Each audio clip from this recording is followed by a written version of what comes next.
설 연휴를 지나고 나니까 사순절이 시작이 되었습니다. 사순절은 40일이라는 뜻이지요. 지난 2월 14일 날 수요일부터 언제든지 사순절이 시작이 됩니다. 그 수요일을 제의 수요일이라고 이야기합니다. 제, 이 나무라든지 지푸라기를 태우고 나면 남는 찌꺼기를 재라고 하지요. 그 재를 뒤집어 쓰고 얼굴에 묻히고, 그것은 뭐를 뜻하는고 하면 나는 죄인이다, 그런 상징적인 의미가 있습니다. 과거에 중세교회나 초대교회 신자들은 이 날이 되면 스스로 죄를 모아가지고 뒤집어 씁니다. 얼굴에 묻히고 저는 죄인입니다, 그런 마음을 가지고 회개하면서 자복하면서 사순절을 시작합니다. 그 제수요일이 지난 2월 14일이었죠. 그때부터 3월 30일까지 그 주간에 있는 주일은 빼는 것입니다. 그 40일 동안을 사순절이라고 합니다. 사순절이라고 하는 말은 독일어에 보면 파선지다라고 그랬습니다. 이 말은 우리말로 그대로 직역하면 금식하는 기간, 이런 뜻입니다. 40일 동안 금식하면서 자기의 죄를 털어내면서, 그리고 금욕과 절제의 시간을 보냈던 것입니다. 금욕이 뭡니까? 욕심을 끊는 것입니다. 욕심을 끊는 것입니다. 탐하는 마음을 끊는 것입니다. 그리고 또 하나는 절제입니다. 한번 따라합시다. 금욕과 절제. 절제가 뭡니까? 참는 것이에요. 하고 싶은 말이 많아도 참는 것입니다. 가고 싶은 데가 많아도 참는 것입니다. 하고 싶은 행동도 참는 것입니다. 그게 참 인격자라고 저는 여겨져요. 그저 하고 싶은 대로 다 이야기하고 먹고 싶은 거 다 먹고 하고 싶은 일 다 하고, 거기에 무슨 아름다움이 있겠습니까? 참는 것입니다. 십자가 주님 바라보면서 하고 싶은 이야기도 참는 것입니다. 먹고 싶은 것도 참는 것입니다. 어느 교회 중고등부 학생회가 사순절 기간에 운동을 벌이더라고요. 참 그 모습을 제가 인상 깊게 봤는데, 사순절 기간에 핸드폰 보지 않기, 그 운동을 하더라고요. 요즘에 젊은이들이나 뭐 누구든지 핸드폰에 이 노예가 되어가지고 너나 없이 핸드폰 보내면서 시간을 보내는데, 사순절 기간에 우리 중고등부에서 핸드폰 보는 운동을 금하자, 그 운동을 펴서 참 제가 인상 깊게 보았습니다. 금욕과 절제의 기간, 우리도 이 40일을 그런 기간으로 보냈으면 참 좋겠다, 그런 마음을 가져요. 제가 오래전에 이 성지순례 하면서 유럽을 방문했는데, 크고 역사가 오래된 성당이나 수도원마다 꼭 있는 것이 하나 있었습니다. 수도원 마당이나 기도원 마당에 양어장이 있어요. 작은 연못이 있습니다. 왜 이렇게 수도원이나 오래된 성당에 연못이 있냐, 양어장이 있느냐 물어봤더니, 과거에 거기에 잉어를 키우고 붕어를 키우고 또 메기를 키워서 먹었다는 것입니다. 그러면서 설명을 하는 것입니다. 사순절 기간에는 아침을 금식하고 그리고 점심 저녁을 먹는데 육고기를 금했다는 것입니다. 소고기, 닭고기, 양고기 이런 고기들을 금하니까 수도살이나 성당 안에 있는 분들이 단백질이 부족해가지고 여러 가지 어려움을 겪고 있기 때문에 그 기간 동안 이 육고기를 먹지 않더라도 민물 생선이라도 먹어서 건강에 보충해야 되겠다. 이런 마음으로 수도원이나 성당 안에 양어장을 만들고 잉어를 키우고 메기를 키우고 붕어를 키워서 사순절 기간 동안에 먹었다고 하는 것입니다. 참 우리에게는 생소한 얘기 같지만 우리도 좀 본받아야 될 그런 내용이 아닌가 그렇게 여겨집니다. 금식하고 절제하고 그리고 말씀을 묵상하고 기도하며 보내는 기간, 이게 바로 사순절이었습니다. 그렇게 주님의 고난에 참여하면서 자기의 영성을 키우고 부활의 아침을 준비했다는 것입니다. 사랑하는 여러분, 2024년도 사순절을 시작하면서 우리도 좀 다른 모습을 가졌으면 좋겠다. 그저 말로만 사순절 이거 하지 말고 삶의 현장에서 뭔가 사순절에 우리가 의미 있는 삶을 삶으로 주님 고난에 참여하고 영성을 키우고 부활의 아침을 준비한다면 얼마나 좋겠나, 이런 마음을 갖게 되는 것입니다. 그렇다고 모든 살림 팽개치고 기도원에 들어가는 얘기는 절대 아니지요. 일상생활 가운데 아까 이야기한 우리 청년들이나 중고등부 교사들에게는 이 기간 동안엔 적어도 핸드폰 보지 않는 운동도 할 수 있겠고요. 제가 기도하면서 주보 칼럼에 사순절 기간 동안 우리가 쉽게 할 수 있는 것 몇 가지를 적어봤습니다. 첫째는 큐티하자.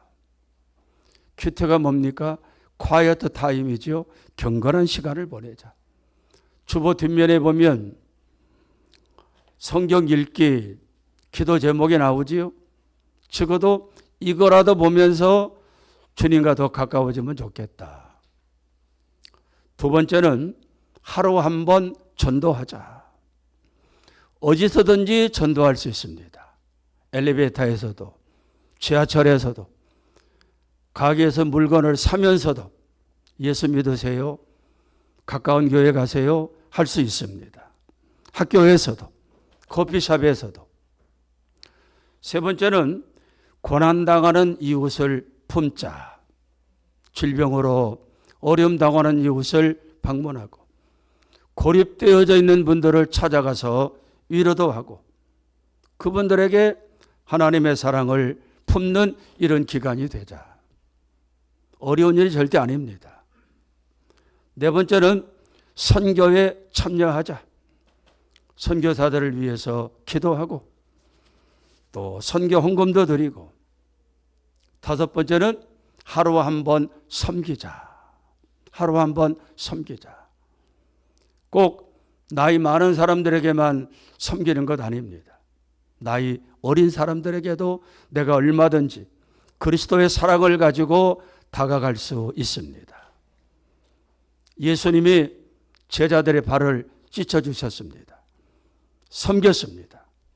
우리도 이 사순절 기간 동안에는 그런 일을 했으면 좋겠다고 여겨집니다. 그리고 여섯 번째는 기타라고 그랬어요. 주보에 보면 기타라 그랬습니다. 자기 스스로가 찾아서 뭔가 의미 있는 일을 사순절 기간 동안에 하자는 것입니다. 예를 들면 사복음서를 쓴다든지,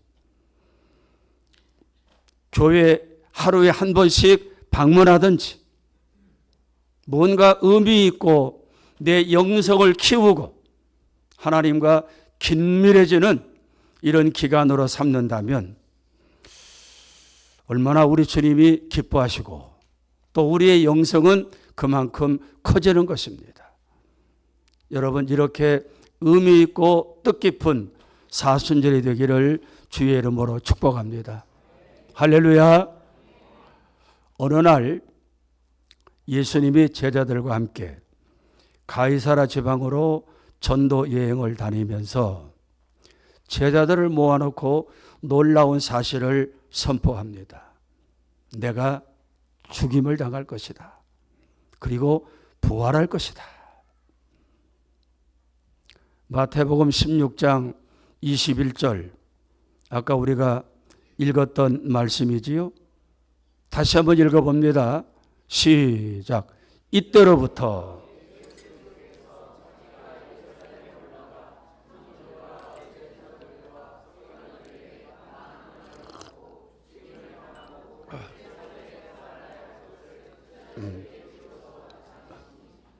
내가 죽임을 당할 것이다. 죽는다는 것이 아닙니다. 죽임을 당할 것이다. 그리고 사흘 만에 살아날 것이다. 제자들에게 이야기했습니다. 그랬더니 제자들의 안색이 싹 변합니다. 놀라운 일이지요.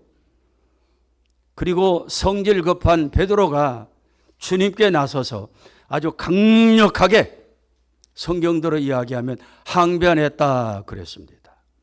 항변. 그것은 있을 수 없는 일이라는 것입니다.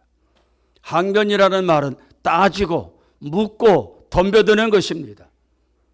베드로가 예수님에게 따져들고 대들고 있습니다. 어찌 그런 일이 있을 수 있습니까? 안 됩니다. 안 됩니다. 22절에 나오는 말씀이지요. 그랬더니 예수님이 화를 내면서 베드로를 무섭게 책망합니다.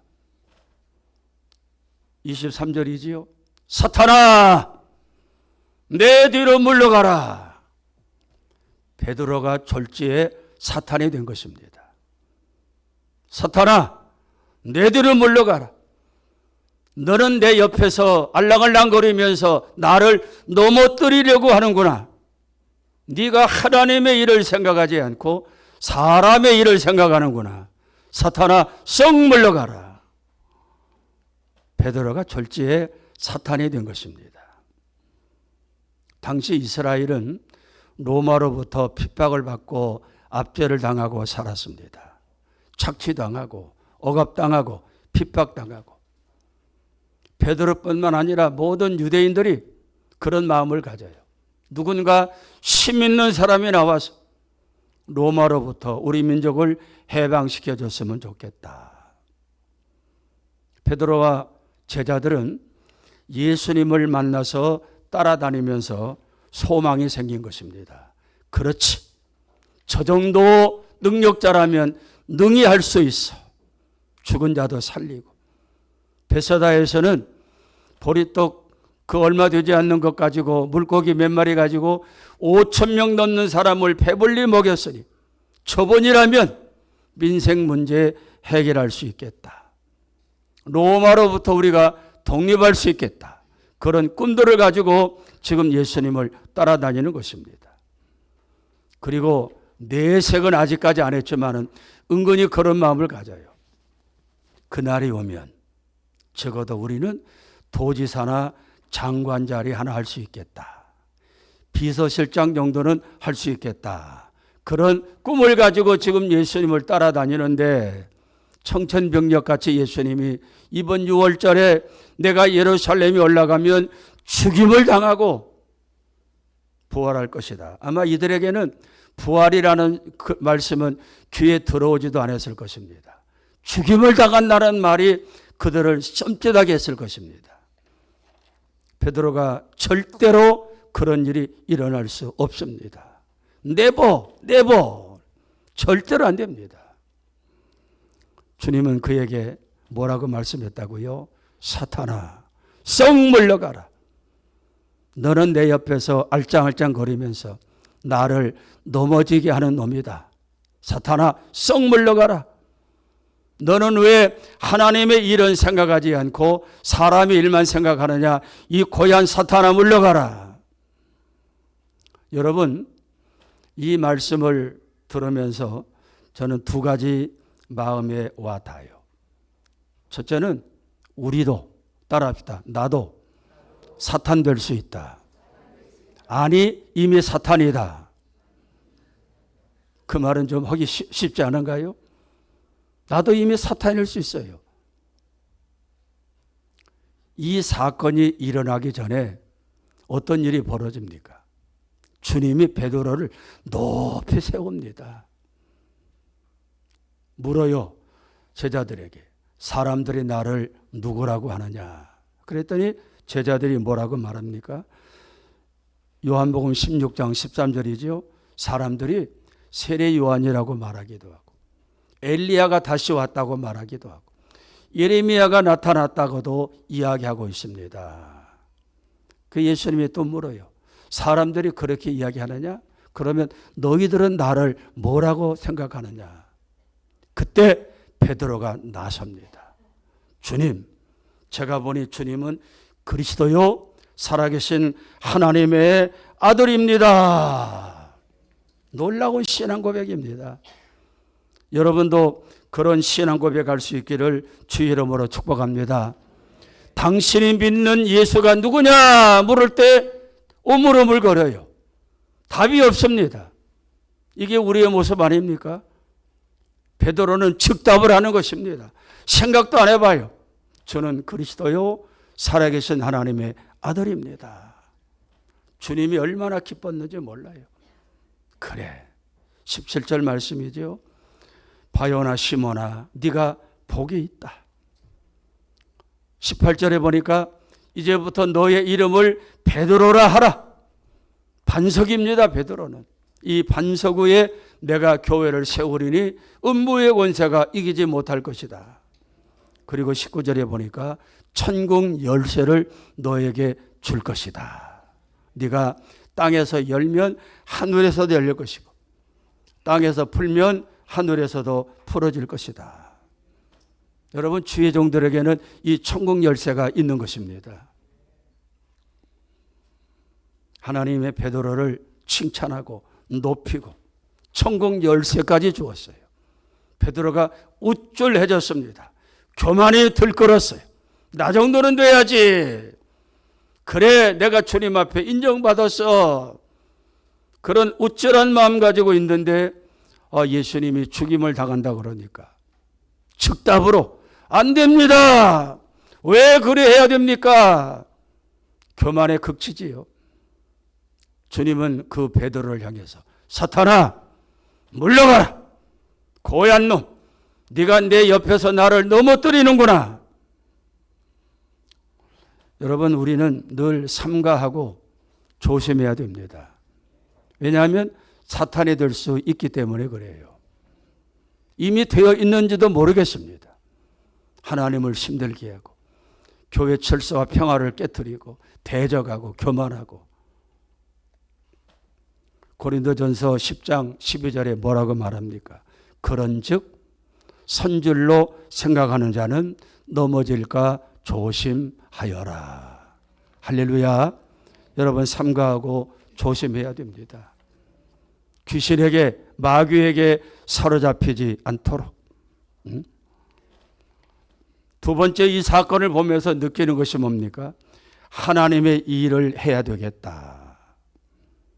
하나님의 일을 생각해야 되겠다. 그런 마음을 가져야 돼요. 주님이 베드로에게 사탄이라고 하시면서 덧붙이는 말씀이 뭡니까? 23절에 뭐라고 말합니까? 사탄아 내들여 물러가라. 너는 하나님의 일을 생각하지 아니하고. 23절이지요.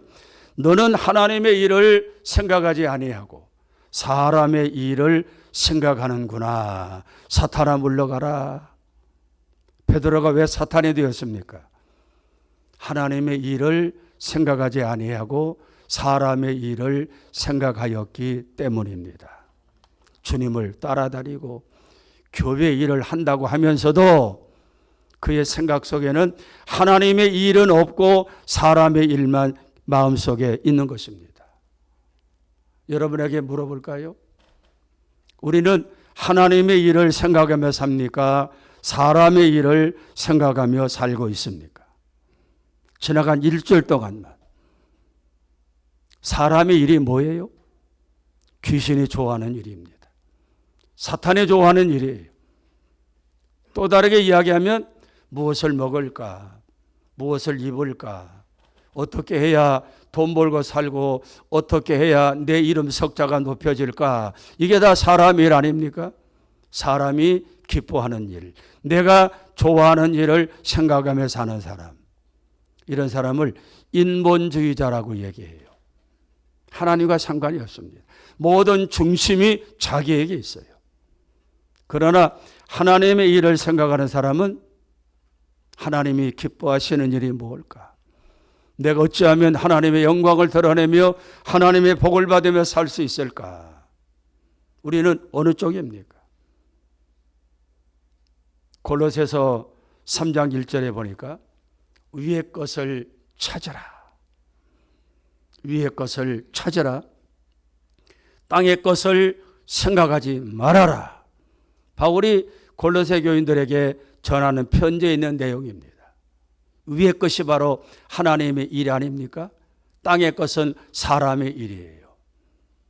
여러분, 위의 것을 바라보며 살 수 있기를 축복합니다. 내 삶의 시선이 어디로 향하고 있는가? 내 삶의 방향이 어디로 향하고 있는가? 굉장히 중요합니다. 하루를 살아도 내 삶의 시선이 십자가의 주님에게, 내 삶의 방향이 하늘나라에 돌아가면 행한 대로 갚아주실 그 나라에 내 삶의 방향이 설정되어 있는 사람, 하나님의 일을 생각하는 사람이라고 여겨집니다. 저와 여러분 이런 삶을 살아갈 수 있도록 주의 이름으로 축복합니다. 요 근래 건국전쟁이라는 영화가 인기리에 상영되고 있습니다. 많은 교회에서 보니까 여전도회, 남전도회, 기관별로 가서 단체 관람하고, 또 어저께는 우리 청년들도 이 영화를 단체로 가서 관람했다고 그래요. 저도 주일 지나고 나면 시간 내서 한번 가야 되겠다, 오랜만에 영화관 가야 되겠다, 그런 마음 같습니다. 이승만 대통령 전기 영화입니다. 그동안에 이승만 대통령에 대한 평가가 제대로 이루어지지 못했습니다. 좌파 종북 세력들이 이승만을 짓밟아 놨어요. 이참에 이승만 대통령에 대한 평가가 제대로 됐으면 좋겠다, 그런 생각을 갖습니다. 여러분, 이승만은 누굽니까? 초대 대통령, 건국 대통령, 국보라고 하기도 하죠. 또 이분 이름 뒤에는 박사라는 말이 따라다닙니다. 그리고 장로가 따라다녀요. 감리교회 장로입니다. 미국 하와이 가면 이분이 섬겼던 감리교회가 지금도 서 있습니다. 저도 그 교회를 들어가지는 못했지만 지나간 적도 있습니다. LA 가면 그분이 섬겼던 교회가 지금도 있습니다. 제가 수년 전에 LA 이승만 장로가 섬겼던 교회 가서 설교도 한 적이 있습니다. 청년 이승만은 배제학당에 입학합니다. 이유는 하나였어요. 영어를 배우자. 영어를 배우자. 지금도 우리 청년들 보면 대학을 졸업해도 영어학원 다니는 청년들이 많더라고요. 그리고는 선교사들을 만나면서 큰 깨우침을 받습니다. 그때 이승만의 나이가 20살 전후였습니다. 이 조선이 제대로 되려면 왕의 정치를 끊어버리고 공화정을 해야 돼서 시민들이 자유롭게 대통령을 선출하는 나라가 되어야 이 민족의 소망이 있다. 이런 마음을 가지고 저 종로 사거리에서 보신각 앞에서 연설을 합니다. 우리 조선이 살 길은 우리 손으로 대통령을 뽑아야 됩니다. 이게 고종 황제에게 들어갑니다. 반역죄죠, 이게. 그래 끌려가가지고 반역죄로 사형 언도를 받습니다. 한성 감옥에 갇힙니다. 거기서 선교사들이 넣어주는 성경을 읽으면서 주님을 영접하게 돼요. 우리나라 양반 계급 중에서 최초의 세례교인이 이승만입니다. 그리고는 선교사들을 통해서 영어를 배웁니다. 선교사들이 볼 때 이 사람이 너무나 아까운 겁니다. 사형 선고받아 죽기에는. 그래서 고종 황제에게 선교사들이 탄원서를 제출해요. 폐하, 아까운 인재입니다. 살려두시면 언젠가는 나라를 위해서 기묘하게 쓰일 수 있는 사람입니다. 황제가 그 탄원서를 받아들이고 사형해서 무기징역으로 감합니다. 얼마 지난 다음에 고종 황제가 미국에 특사를 보낼 일이 생겼습니다. 일제의 침략으로부터 우리를 좀 도와달라는 그런 내용의 편지를 가지고 미국에 특사를 보내야 되는데 영어 잘하는 사람이 없어요. 신하들이 이야기합니다. 폐하, 영어를 잘하는 청년이 감옥에 있는데 이승만이라고 합니다. 그래? 풀어서 데리고 오너라. 마치 요셉이 감옥에서 풀려나와 국무총리가 되는 것하고 아주 비슷하지 않습니까? 이승만은 20대 초반에 영어 잘하는 것 때문에 미국으로 황제의 특사로 나가서 조선의 독립을 호소하러 갑니다. 가는 기간이 얼마나 긴지 배를 타고 샌프란에서 말을 타고 워싱턴까지 1년 넘게 걸렸어요. 가는 도중에 우리 대한민국 조선이 일본에게 합방당해 버렸습니다. 밀서도 소용이 없게 되었습니다. 그 기회에 이승만이 미국에 눌러 앉아서 공부를 시작하게 됩니다. 조지 워싱턴 대학에서 학사를 해요. 하버드에서 석사를 합니다. 프린스턴 대학에서 박사를 합니다. 학사, 석사, 박사, 영어로 논문 쓰고 이거를 5년 6개월 만에 끝냅니다. 미국의 큰 뉴스거리가 되었어요. 조선 청년이 학사, 박사, 석사, 미국의 명문대학교 세 군데에서 5년 6개월 만에 박사를 받았다고, 석사를 받았다고 대서특필이 되었습니다. 미국 여러 학교에서 교수로 청빙해요. 이승만은 다 거절합니다. 나는 조선에 돌아가 조국을 독립시켜야 됩니다. 그리고는 미국 조야를 다니면서 조선의 독립을 호소하고 독립 자금을 받아내고 그러면서 미국의 정치, 경제, 문화, 민주주의를 배우고 익힙니다. 그의 꿈은 하나였어요. 조선의 독립 해방이었습니다. 그리고 해방된 이후에 대한민국에 돌아옵니다. 그리고는 그가 몇 가지 남긴 공이 있습니다. 물론 과도 있겠지만 시간이 되는 대로 그가 남긴 업적을 몇 가지 여러분에게 설명하려고 그래요. 첫째는 이 땅에 자유민주주의 국가를 세운 것입니다. 여러분 놀랍지 않습니까? 자유민주주의 국가, 자본시장, 시장경제. 북한을 보세요. 공산주의 국가가 세워졌습니다. 핍박받고 억압받고 지금도 아침을 먹고 나면 오늘 점심은 뭐 먹지? 굶어야 되나? 저녁은 또 못 먹지? 이런 나라입니다. 해방 이후에 남한에 와 있던 미군 청에서 대한민국 조선 사람들의 의식 설문조사를 했습니다. 그 당시에는 공산주의 운동이 물결처럼 번져나갔던 그런 시대입니다. 유럽이나 남미나 아시아나. 우리 조선도 미군이 설문조사 해보았더니 78%가 사회주의, 공산주의가 좋다고 그렇게 응답을 했습니다. 그런 시절에 이승만은 모든 난관을 다 이기고 하나님 앞에 기도하면서 이 땅에 자유민주주의 국가 대한민국을 설립한 것입니다. 오늘날 자유민주주의 시장경제 원리 위에서 대한민국은 눈부신 발전을 하고 이렇게 자유롭고 평화롭고 가고 싶은 데 다 다닐 수 있고 이런 자유민주주의 국가로 우뚝 세워지고 있다고 하는 것. 아마 이것이 첫 번째 공로가 아닌가 싶어요.